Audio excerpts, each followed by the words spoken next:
welcome to That Kind of Podcast. I'm Dia Cappleman. I am Jenny Olson-Paden.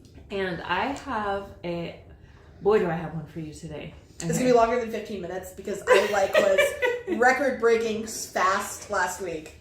You were apparently talking about porn eggs. There wasn't a lot to discuss. You would think there would be a lot to discuss. You would think. But I mean... No, we cut right to the chase. We got right to...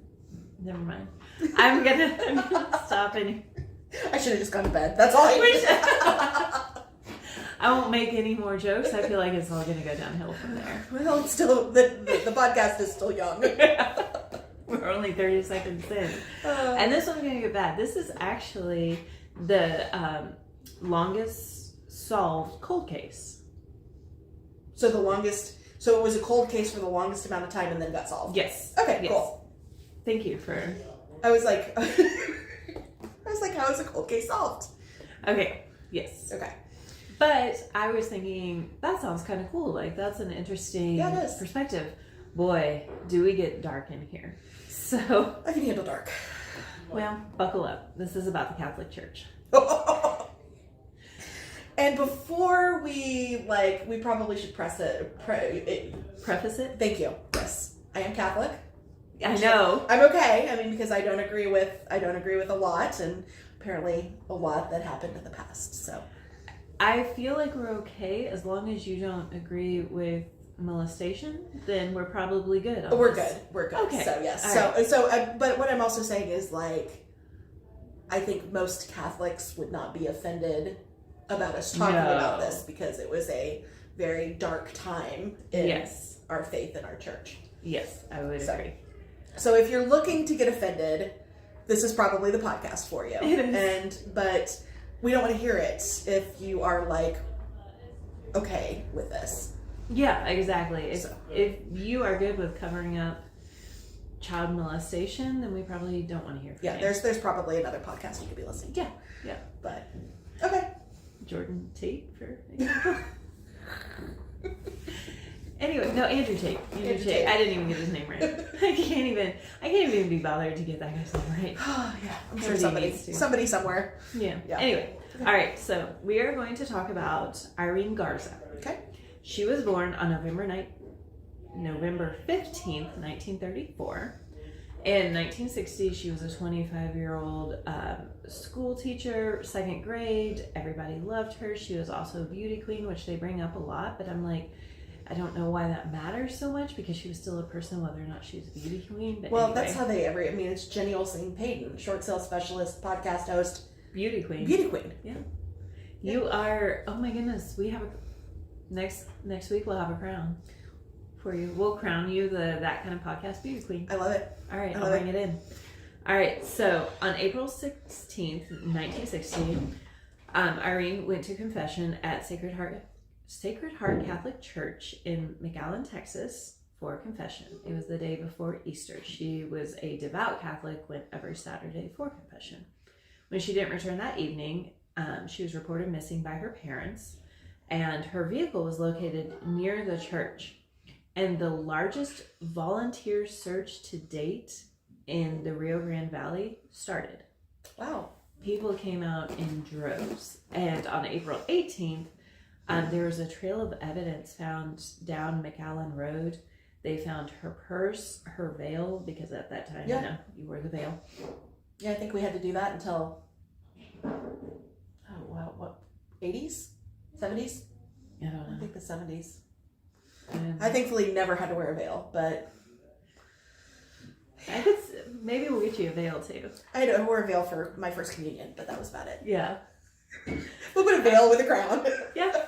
I'll get you all set up next week. It's going to be great. Make sure you watch us on YouTube. Next week's episode. Walking with my crucifix. I don't have one of those, but... I have more than enough. Stay tuned for next week. They also found an Eastman photo slide viewer, which if you don't know what that is, Google that. It's how you used to have to look at pictures. We have my grandfather was a photographer. Oh, and so we have a bunch. Not a bunch, but we have a handful of those. Well, there's one of those found, and we'll get to who the owner was. Okay. So it was not my grandfather. It was. I don't actually know your grandfather's name, so I guess we'll cover this. Her body was found on April 21st, 1960, face down in a canal several miles away.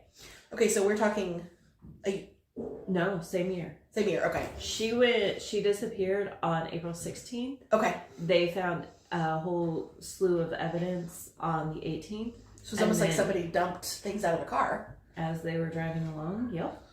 And then on the 21st, they found her body. So luckily, her parents had very quick closure to that part of it. Thank God. That was the only thing that had quick closure. An autopsy concluded she had been sexually assaulted and beaten before she had been killed due to suffocation. And how old was she? 25. Okay. She had bruises across her eyes and especially on the right side of her face. But there was no physical evidence because the water had washed away any blood, hair, semen, anything. And of course, in 1960, they had very little to work with anyway. Right. But we have heard about cold cases being solved because they kept evidence. But in this case, there was nothing to keep. It had all been contaminated. So law enforcement questioned about 500 people in and around the town. They did her friends, her family, known sex offenders, criminals, and nothing. They carried out almost 50 polygraph examinations. They offered a $2,500 reward at that time, which was larger, again, than any amount in the Rio Grande area up to that time. And some local businessmen later offered $10,000 reward money. So the community truly showed up for her. Right. Investigators, after all of this, kept zeroing in on Father John Fite. He was 27 years old, and it was his photo slide viewer that had been found. With Not my all of her grandfather. stuff. Okay. Whew. Yeah. All right. This podcast was... He was Methodist, too, so... This podcast was about to get real awkward when I'd be like, so... Grandpa! Jenny's grandfather. He had been the priest also that had heard her last confession, and there were several inconsistencies in his story.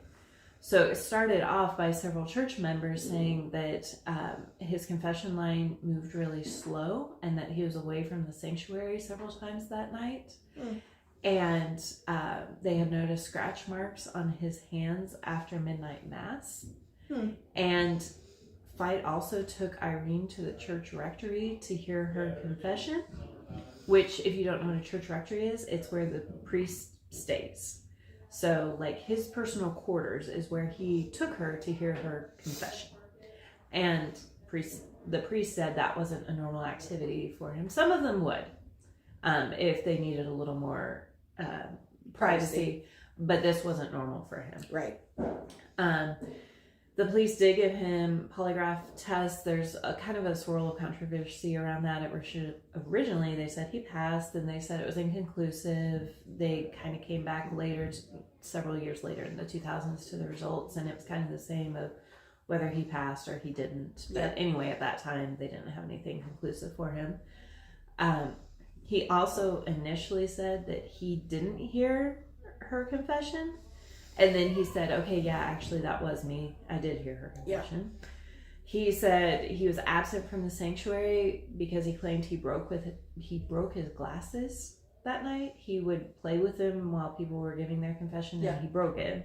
So he had to go back. He drove back to the church's pastoral house to get another pair of glasses. And when he got there, he didn't have his key. So he had to climb up the outside of the second story brick, and that's how he got the scratches on the back of his hand, because often when you climb using the back of your hands to get up. Wait, you don't? It's less effective and it's slower, but... So I have like Spider-Man. So I'm like, it like shoots out. So I'm like... Oh. Yep, there you go. Okay. Spider-Man shoots it out from his wrist right here, though. You're the opposite Spider-Man? Okay. Apparently I'm broken. Your web shooter's broken. It got installed incorrectly. It's a factory default. Though, I mean, I could see, like, you know, to play devil's advocate, and I have a feeling this is not playing devil's advocate, but I could see, I mean, that would be me. I'd be like, Mother, I can't believe I left my keys. Screw it. That's it. Out of all the days that I broke my glasses, out of all the days I forgot my key, out of all the days I put my thing in wrong and got my spider thing. Yeah, scratched up on the back. It's today. But that's okay. We can make excuses, but we're not making excuses for him because he's an ass. Yes. So 3 weeks after Irene's death, a woman named Maria America Guerra had been sexually assaulted while kneeling at the communion rail at another Catholic church in the McAllen area. And it was rumored that Fight was responsible for that, but church leaders... Really awkward. Yeah. Church leaders discouraged people from really mentioning that a priest could have been involved in that, and they wanted to put it more on a civilian. However, Maria kept on it and said that Fight was the one and identified him as it. So good for her. Yeah. Not kneeling to the pressure. Oh, kneeling to the pressure. I'm so sorry. Fight said, yes, I visited a priest at the church that day. However... I left my keys out. Yeah. So I had to climb up there. I didn't assault her. It just was coincidence. I just happened to... Yeah, I fell. Yeah. He was charged with rape, but the trial ended in a hung jury, unfortunately. In 1962, they were going to try him again. And he entered a plea of no contest rather than go through the trial. He got a misdemeanor charge of aggravated assault and paid a $500 fine. Later, he said... A $500 fine. Yes. For... aggravated assault. Yeah. It's the 1960s. He later said he didn't understand a no contest plea would be considered a conviction. I'm like, well, fucker, you did it. So maybe don't do it and then you don't have to worry about a conviction. Anyway. But even with all of that, Irene's case went cold because, again, there's no evidence, there's no witnesses, there's literally nothing but a bunch of circumstantial evidence. Right. And we know the church was very forthcoming in things at that time. Oh, very forthcoming. So then, in 2002, well, actually, let's talk about Father Fight in the meantime. He was sent to Assumption Abbey in Missouri, here in Missouri, down south. It's where the bad priests go. Over here. Well, so we had a priest that was, when I was in school, that was inappropriately touching some children. And I just remember my parents telling me he went to an island where the bad priests go. It's not funny. Wow. But I kept thinking, I'm like, was it Australia? How very British. I know. It's like, okay, he went to an island where bad priests go. Okay. Okay. Yes. Well, he went to, I think it was Ava, Missouri. I don't know. It's in between. It's about halfway in between Springfield and West Plains. Yep. So, anyway, down south. Down in the Ozarks. Not an island. So, an abbot down there told monk Dale Tackney, something along those lines, sorry Dale, that Fight had killed someone, and he asked Tackney to counsel Fight for a few months to determine whether or not he could become a monk. So basically this monk was like, hey, can you look into this guy? He said he killed someone. See if he's good to be a monk. So let's just take him out of the general population and let him live his life in peace and tranquility. Yeah. Okay. Yeah. Let's see whether it'll work. I like the Bad Priest Island much better. I do too. So Tackney said that Fight did confess to hurting one young lady and murdering another one, but he said it wasn't his job to judge Fight. And that confession went unreported. There you go. Wasn't your job to judge, but it sure was your job to report it. Mm-hmm. Yeah. And eventually Fight didn't like Assumption Abbey, so he was sent to Jemez Springs, New Mexico, to a treatment retreat for troubled priests run by the Servants of the Paraclete. I just like all of those words. He joined that order as a staff member later, and worked his way to a supervisory role. We see that frequently. I guess I report on that frequently. People who shouldn't be. Did he serve tea? Yeah, exactly. And if you haven't seen that, you need to watch more of our podcasts. So then, interestingly enough, Father James Porter came to the center after he was known to have been molesting children in the 1960s, but Fight cleared him for placement in another parish.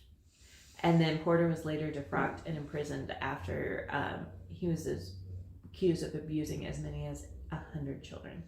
So yet another reason why we have no sympathy towards Fight at all. Nope. In the 1970s, he decided that priesthood was not for him. You fucking think? And he got married, moved to the Phoenix area, and had 3 children. Oh. And he worked at the Society of St. Vincent de Paul as a food charity volunteer for 17 years. So he was a good guy. So in 2002, Tacony decided he could no longer keep that secret of the confession. 40 years? 40 years, and he decided now was the time. I have my own opinion about that, but so he thought that the murder was in San Antonio because that's where Fight had been trained. Mm-hmm. So he reported it to the San Antonio police. It got back to McAllen, and the investigation was reopened. Okay. Unfortunately, that plays a later role into this. Okay. So Renee Guerra, the district attorney of Hidalgo County from the 1980s up until 2014. Male or female? I think it was a him. Okay. Good question. Yeah. He is also, there's a lot of POSs in this episode. But he, so that was in 2002 that Tacony brought that forth. Guerra didn't bring the case before grand jury until 2004. Okay. But didn't subpoena Tacony or Fight in that. Because why not have those people there? The people that are really important. So not surprisingly, the grand jury declined to indict. Guerra didn't want to revisit the case, saying that the police investigation had been shoddy and there was no physical evidence, and that Tacony had even got his stuff wrong by saying that the murder took place in San Antonio instead of McAllen. Semantics. I mean, yeah, he had the details right, just not the location. So Guerra further stated, quote, "Why would anyone be haunted by her death? She died, her killer got away." So fuck that guy. Or girl. So in 2014, District Court Judge Ricardo Rodriguez campaigned to unseat Guerra as the district attorney, and Irene's case arose as the campaign issue. Nice. So Rodriguez was saying he just wanted justice for the Garza family, and he promised that if he were elected, he would take a new look at the Garza case. Nice. And he won. That's amazing. So what did he do? He better have freaking looked at that case. The only hero in this story. Okay, I was going to say, he forgot about it. Yeah. Much like many campaign promises, he actually announced that the Garza case would reopen. Nice. And he kept it very low key though. They didn't mention evidence. They didn't mention suspects. They kept it very close to the vest. Yeah. And he said employees in his office were working on the case. So it kind of sounded a little like iffy at first. Yeah. But in February of 2016, 83-year-old Fight was arrested in Scottsdale, Arizona, and extradited back to Texas. Good. So, yeah, Rodriguez kept his promise. And he entered a plea of not guilty, because of course he did. Yes. The prosecution, I like this part too. We have another hero in the story. Good. The prosecution requested a $750,000 bond. Nice. The defense team asked for a $100,000 bond because Fight had stage 3 kidney and bladder cancer. Aww. He was 83 years old. He had lived his life. Aww. And Judge Louis Singletary was like, okay, I understand. No, I totally get it. So bond is set at $1 million. Nice. Yes, which I love. I'll see your 100. I'll see your 750. We'll just make it a mill. Yeah, why not? Cool mill. We'll meet in the middle. They also tried to have it moved out of that jurisdiction because they said his defense team, he wouldn't get a fair trial there. Of course not. And the judge was like, okay, yeah, so we're going to have it here. Yeah. And they did. In November 2017, it went to trial. On December 7th, he was convicted of Irene's murder. And yes, I look a little gleeful about that. Whoa! Because it wasn't just her, but it was also, like we talked about, for Mary America, $500 for assaulting her? Yeah. Even by 1960s standards, that's it? Yeah. And like you said, so he got shipped away to another place, but to live out his life in peace as a monk? Yeah. At some point, we just need to realize that there's no amount of prayer that is going to change this. There needs to be actual help. Yeah. And I think the church seems to be doing a much better job of it. I would agree with that. But it's still... Yes. So the judge stepped in again. I think the judge... This is a true Texas judge, by the way, if you can't tell. So during the punishment phase, the defense attorney asked that he be given probation, again considering his failing health and his age. And he also had no other felony convictions since the attack. The prosecution asked for a sentence of 57 years to be symbolic of the amount of time since Irene's death, which I thought was very good. Yeah.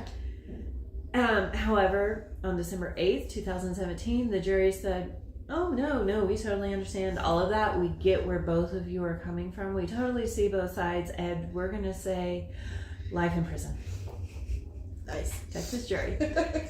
I think the judge set the tone for that, and the jury took some cues for that. Well, I'm sure there's a huge Catholic community down there, too. Yes, yeah. And I love all of that. He was incarcerated at the WJ Estelle unit. It was north of Huntsville, Texas, but that doesn't even matter because you know what? He died of natural causes in February 2020. So, bye. Yeah. Noemi Sigler, who's a relative of Irene Garza, told 48 Hours, and I wanted to end on this because I like this. He now stands in front of the ultimate judge. He left this earth never showing remorse for killing Irene. God have mercy on his soul. I thought that was a fitting way to end. For exactly. So yeah. Well, and and that's whatever you believe. They believe that he will be standing in judgment, and yes, I'm okay with that. Yeah. Yes, because if you don't believe in God, then this doesn't apply. But if you do believe in God, I would assume that you would believe that God's going to be looking at him going, not cool. No. Not cool. No. Not happy with that. No. There's going to be some issues. Yep. So anyway, that's a good one. That's a really good one. That's the oldest solved cold case. So, and I love the fact that it's like unsolved but solved. So you stayed true to your MO. I did. I mean, I tried to branch out a little bit, but this week I had to go back to. I needed some sort of resolution. Some closure. Yeah. Some days you just need closure. Every day. Every day after doing an unsolved case, I had to go home and read a solved one real quick just to feel better. I had to watch an episode of Columbo. You're like, yes. There are people like Columbo and Magnum P.I. and yes. Cagney and Lacey. Angela Lansbury. That she just makes everything better. Jessica Fletcher was like. See, I was a Magnum PI. Like I am a Magnum PI through and through. Really? Yes. Yeah. I've watched the entire series like multiple times. I had to watch Jessica Fletcher in like her little cute house with her little cute friends driving her little cute bike. I need to probably rewatch those. I watched quite a few of them with my grandmother, but they're so cheesy, but it's comforting cheesy. Yeah. It's like Golden Girls. It is. Always perfect. Although I would take Golden Girls over Murder, She Wrote, because at a certain point, if I was friends with Jessica Fletcher, I'd be like, so here's the thing I've noticed. I've noticed a pattern. Is this kind of like you and I's relationship? Everyone dies. No, okay, that's good. From what I've noticed, everywhere she goes, because she would go on trips and people would die. And so eventually I'd be like, so Not going on vacation. Yeah. I think our friendship is over. Our trip, our cruise has been canceled. I'm actually going to move. I don't need you to follow me. You want to come help me pack? No. We need a Golden Girls Murder, She Wrote crossover. Oh, dear Lord. I would die. You throw Magnum PI in there. Can you just see Sophia and Magnum? And then, like, Angela... What if she did a ride-along with him? She would be the best backseat, side seat driver. Oh, man. Amazing. If we were good at voices or something, we could really make this part amazing. That would be amazing. Okay, we'll get working on that. Yeah. I'm sure we can figure something out. Exactly. Is Angela Lansbury still alive? Mm-mm. No. Did she die? That sucks. Wait, I don't know. Ooh. I should double check that. Sorry, Angela, if you're alive. If you're alive, feel free to visit anytime. Yes.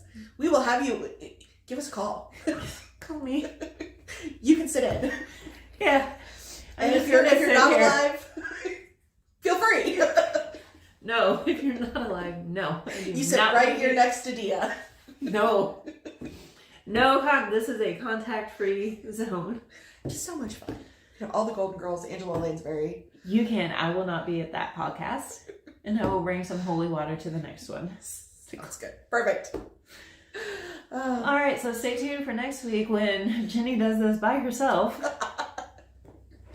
Just me, like, invoking voices. Oh, dear Lord. I could see you have, like, little recordings set up to occasionally go off.